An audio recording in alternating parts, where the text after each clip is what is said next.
The warm Sunday morning light filtered through the stained glass windows of Beacon Hill Baptist Church, casting a kaleidoscope of colors across the worn wooden pews. At the pulpit stood Pastor Jacob Thompson, his rich baritone voice filling the sanctuary with words of hope and redemption. To the casual observer, it was a scene of perfect serenity, a shepherd tending to his flock. But beneath the surface, a storm was brewing, one that would soon tear apart not just a marriage, but an entire community. As Jacob's sermon reached its crescendo, a bead of sweat trickled down his temple. He gripped the edges of the pulpit, his knuckles turning white as a wave of dizziness washed over him. For weeks now, he had been battling what he assumed was a stubborn flu, night sweats, unexplained weight loss, and a persistent fatigue that seemed to seep into his bones. But today, standing before his congregation, he felt worse than ever. "And so, my brothers and sisters," Jacob said, his voice wavering slightly, "let us remember that even in our darkest hours, the light of God's love shines upon us. It is in times of trial that our faith is tested and strengthened." As he spoke these words, Jacob couldn't help but feel a twinge of irony. His own faith had been wavering lately, not just because of his mysterious illness, but because of the growing unease in his marriage.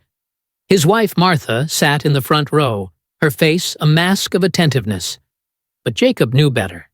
He had seen the distance growing between them, felt the chill in her touch, noticed the way her eyes would dart away when he tried to meet her gaze. The service ended, and Jacob made his way through the crowd of well-wishers and concerned parishioners. Mrs. Gladys Johnson clasped his hand in both of hers. "Pastor, are you feeling all right?" she asked, her brow furrowed with concern. "You look a bit peaky today." Jacob mustered a smile. "Just a touch under the weather, Mrs. Johnson. Nothing to worry about. The Lord will see me through." But as he said the words, another wave of dizziness hit him. He stumbled slightly, catching himself on the back of a pew. Martha was at his side in an instant, her arm around his waist, steadying him. "Jacob, this has gone on long enough," she said, her voice low and urgent. "You need to see a doctor." He wanted to argue, to insist that he was fine, but the room was spinning, and he could feel the eyes of the congregation on him. Reluctantly, he nodded. "All right," he conceded. "I'll make an appointment tomorrow." As Martha led him out of the church, neither of them noticed the whispers that had already begun to circulate among the congregants. Mrs. Johnson leaned in close to her friend, Beatrice. "Did you see how pale he looked?" she murmured. And Martha, acting all concerned now. "But where has she been these past few weeks, I wonder?" Beatrice's eyes widened. "What do you mean?" Mrs. Johnson's voice dropped even lower. "Well, I didn't want to say anything, but my nephew works at the Marriott downtown. He swears he saw Martha there last week, having dinner with a man who most certainly was not our good pastor." The seed of gossip, once planted, began to grow, spreading through the church community like wildfire.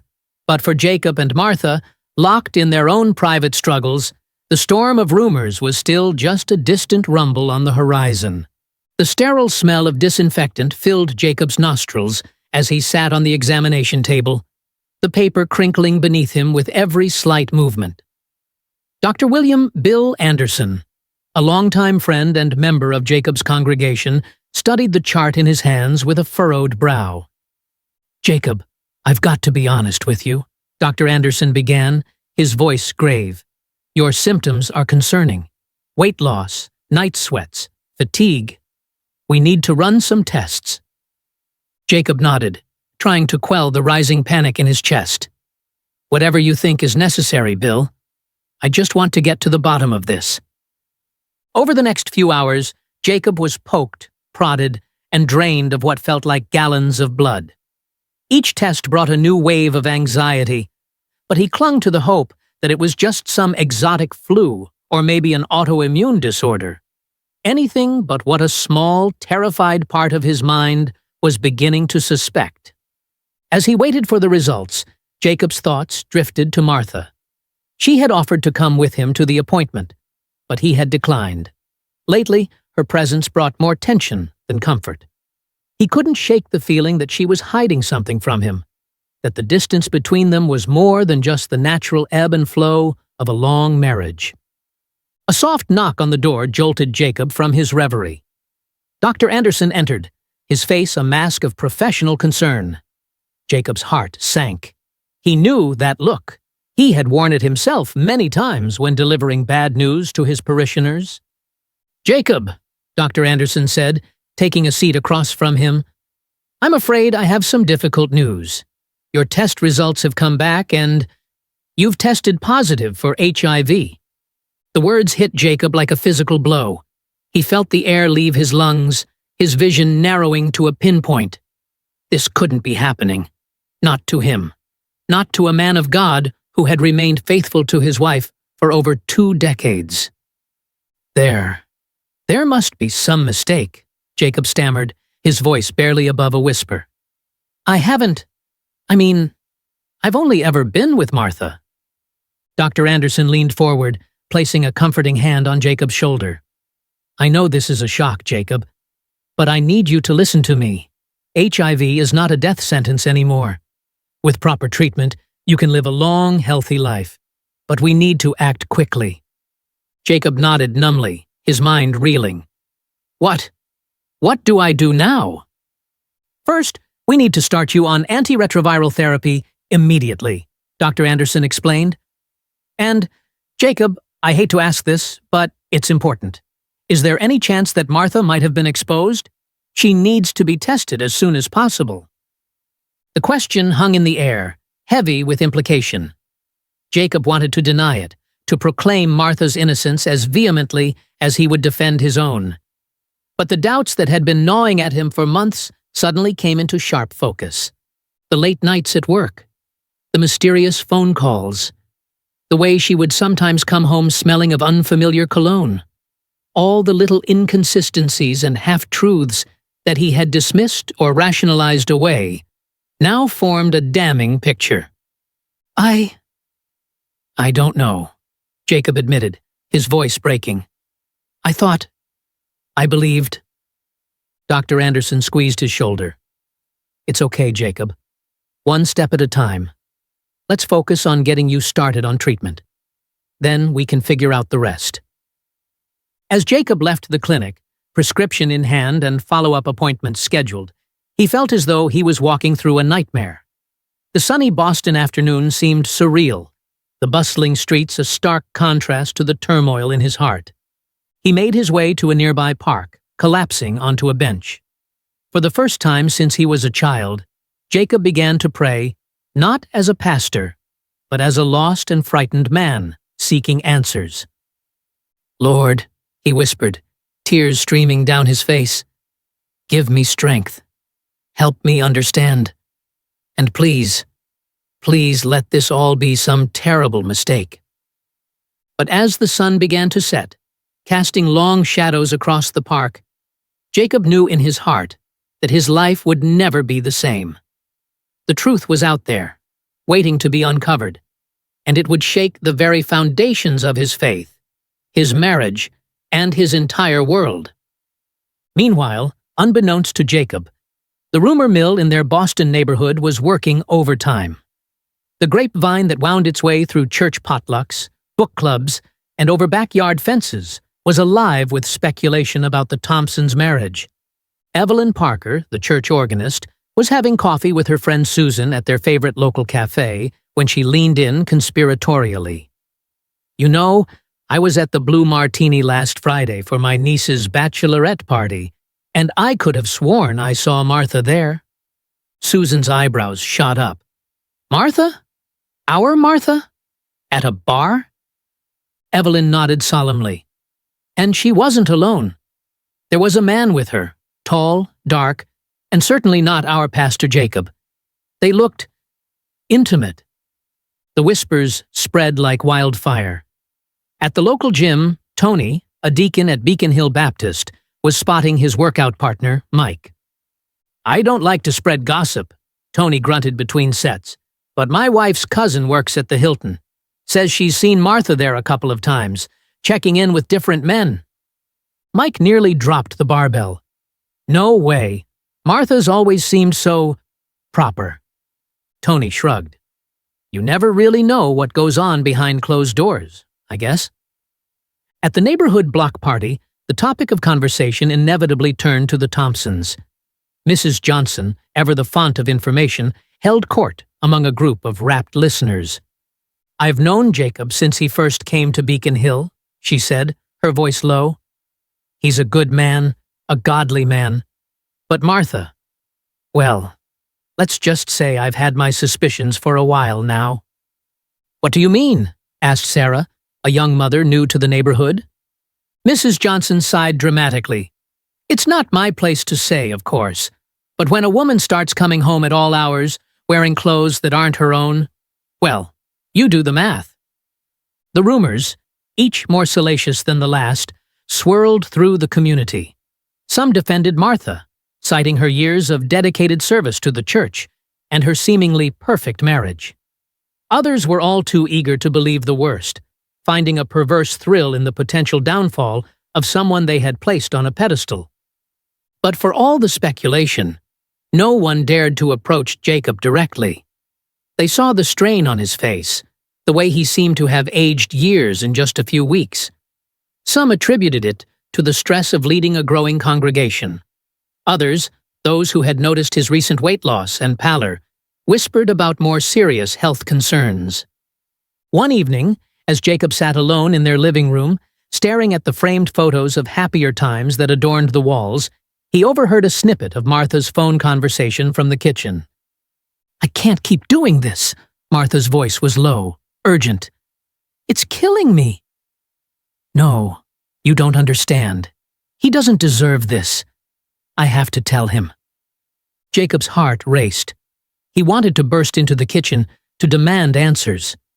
But fear held him back. Fear of the truth. Fear of what it would mean for their marriage, for his ministry, for the life they had built together. As he sat there, paralyzed by indecision, Jacob couldn't help but feel that his entire world was balanced on a knife's edge. One push, one revelation, and everything would come crashing down around him. Little did he know, that moment of reckoning was drawing near, bringing with it consequences more dire than he could have ever imagined. Jacob had just returned from a long day at the church, his mind made up. Tonight, he would have the conversation he had been dreading. As he entered their modest colonial home, the scent of Martha's signature pot roast filled the air, a cruel reminder of happier times. "Martha," Jacob called out, his voice strained. "We need to talk." Martha emerged from the kitchen, wiping her hands on a dish towel. Her face, once open and loving, now seemed guarded, wary. "What is it, Jacob?" "Dinner's almost ready." Jacob took a deep breath, steeling himself. "I think we both know this conversation is long overdue. Something's not right between us. Hasn't been for a while now." Martha's eyes darted away, unable to meet his gaze. "I don't know what you're talking about. Everything's fine." "No, it's not," Jacob insisted, his voice rising slightly. "Martha, I've been to see Dr. Anderson. I'm sick." For a moment, concern flickered across Martha's face. "Sick? What do you mean? Is it serious?"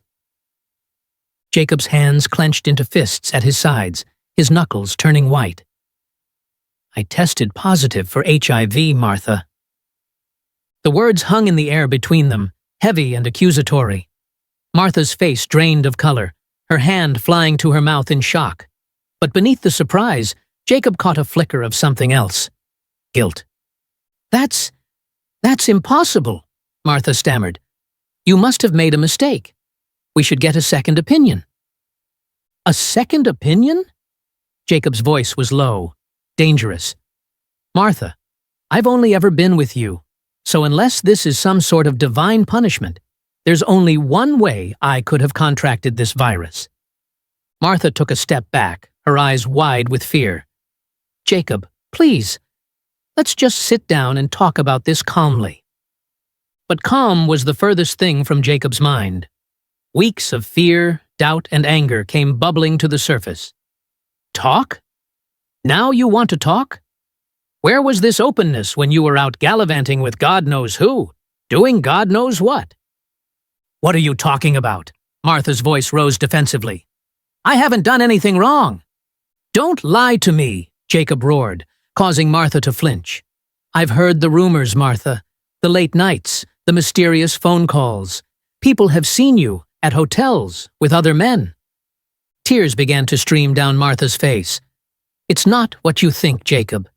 Please, let me explain." But Jacob was beyond listening. The hurt, the betrayal, the fear of his diagnosis, it all coalesced into a burning rage. "Explain? Explain how you've made a mockery of our marriage vows? How you've potentially sentenced me to death?" "Death?" Martha gasped. "Jacob, HIV isn't a death sentence anymore, with proper treatment." "So you admit it?" Jacob cut her off. "You knew. You've known all along, haven't you?" Martha's silence was all the confirmation he needed. Jacob felt something inside him snap. Without thinking, he stormed past her, heading for their bedroom. "Jacob, wait!" Martha called after him. "Where are you going?" But Jacob was beyond reason. He yanked open the drawer of his bedside table, his hand closing around the cold metal of the gun he kept there for protection. As a man of God, he had always been conflicted about owning a firearm, but now, in his state of blind rage, it felt like divine retribution in his grasp. He returned to the living room, the gun hanging at his side. Martha's eyes widened in terror when she saw the weapon. "Jacob, please!" she begged, holding up her hands. "Put the gun down. This isn't you. We can work through this." "Work through this?" Jacob's laugh was hollow, devoid of any mirth. "You've destroyed everything, Martha. Our marriage, my health, my faith. How do we work through that?" Martha took a tentative step forward. "I know I've made mistakes, Jacob. Terrible mistakes. But I love you. I never meant for any of this to happen." "Love?" Jacob spat the word like a curse. "If this is love, I want no part of it." "I was scared," Martha confessed, her words tumbling out in a rush. "When I found out I was positive, I didn't know what to do. I was afraid you'd leave me, that the church would turn its back on us. I thought if I could just keep it a secret, find a way to get treatment without anyone knowing." Jacob's hand tightened on the gun. "So you decided to keep me in the dark?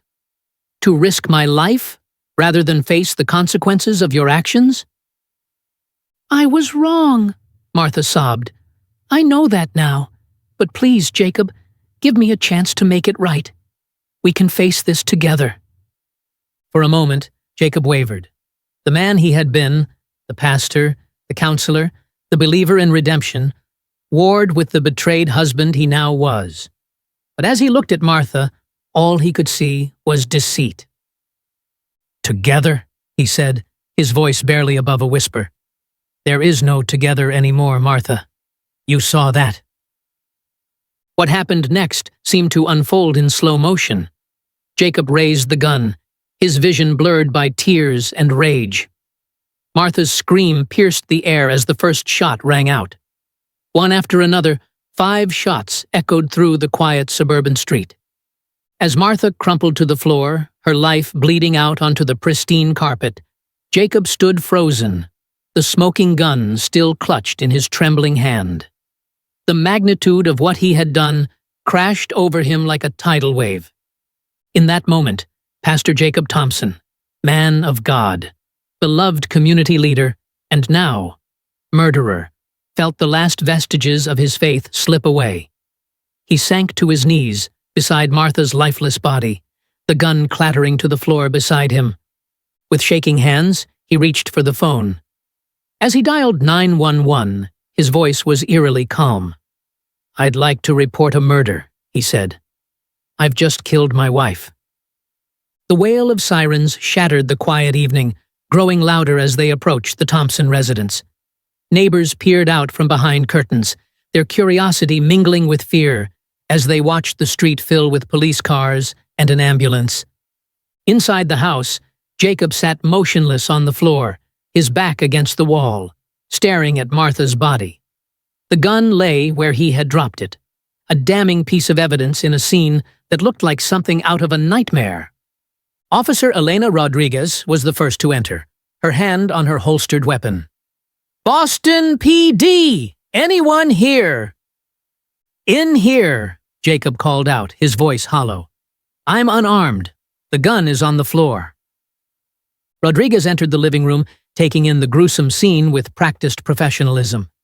She quickly secured the weapon while her partner checked on Martha, shaking his head grimly to confirm what was already apparent. "Sir, I'm going to need you to stand up slowly and put your hands behind your back," Rodriguez instructed. Jacob complied without resistance, allowing himself to be handcuffed and led out of the house. As they passed the threshold, he paused, looking back at the home he had shared with Martha for so many years. "I'm sorry," he whispered, though to whom, Martha, God, or himself, he couldn't say. The news spread through the neighborhood like wildfire. By the time Jacob was placed in the back of a police cruiser, a crowd had gathered, held back by a hastily erected police line.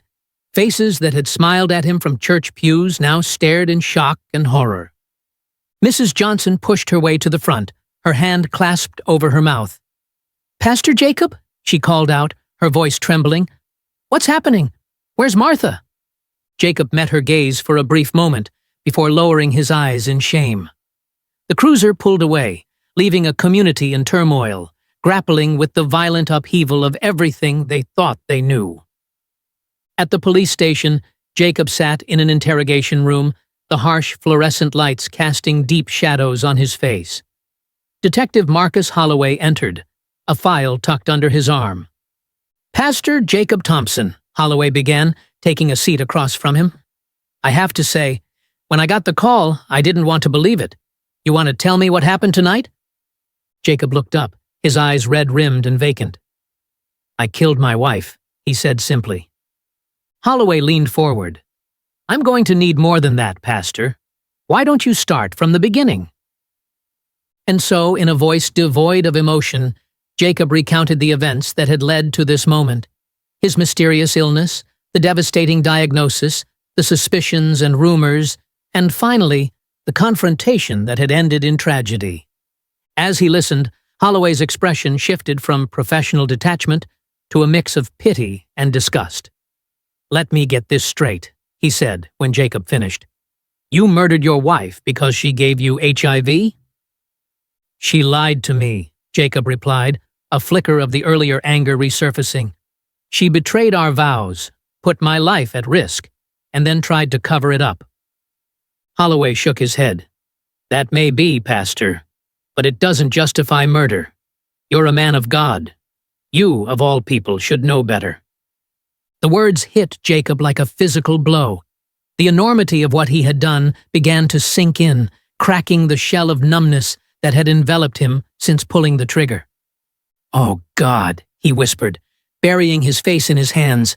"What have I done?" As Jacob broke down, Holloway signaled to the officer outside. "We're done here for now. Get him processed and into a cell." And someone contacted the DA's office. This is going to be a high-profile case. In the days that followed, the story of Pastor Jacob Thompson and the murder of his wife dominated local news. The community that had once revered him now grappled with feelings of betrayal, confusion, and grief. At Beacon Hill Baptist Church, the congregation gathered for an emergency meeting.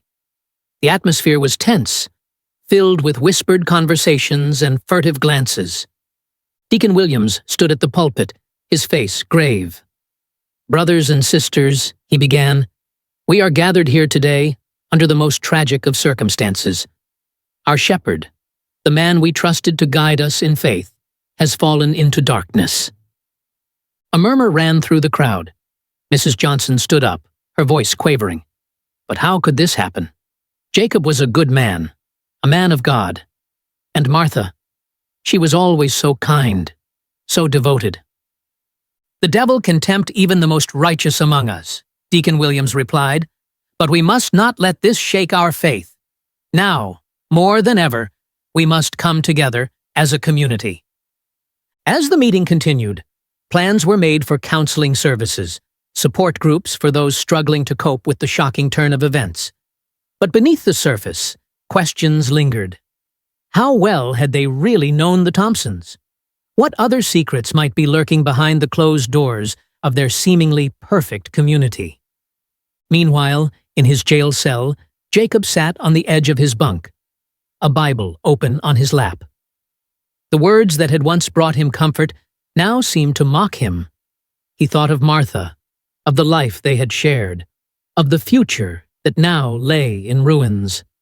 As the first rays of dawn crept through the small window of his cell, Jacob closed the Bible and knelt on the cold concrete floor. For the first time since that fateful night, he began to pray, not for forgiveness or salvation, but for understanding. How had the path of righteousness led him to this place of darkness and despair? The answer, he feared, would be a long time coming.